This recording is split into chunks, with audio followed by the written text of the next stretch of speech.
So mae'r gwaith o helpu cwpla baratoi at eu priodas.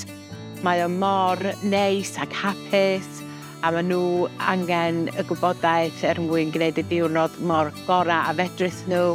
Darn gorau dwi'n hoffi ydy bod yn darn o'i diwrnod nhw a wedi bod yn helpu nhw baratoi at y diwrnod, felly i diwrnod fynd yn ysmwyth a fod o'n diwrnod gorau fedrith nhw gael.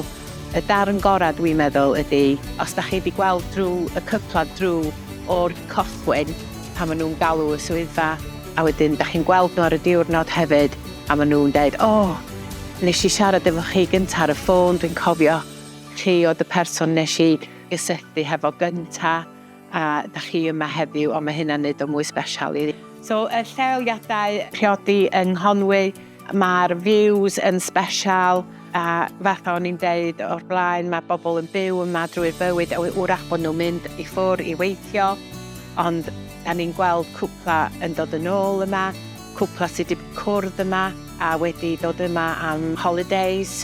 Mae'r Llandud nhw neu Conwy yn sbesial iddyn nhw. Enjoyo fo. Don't sweat the small stuff.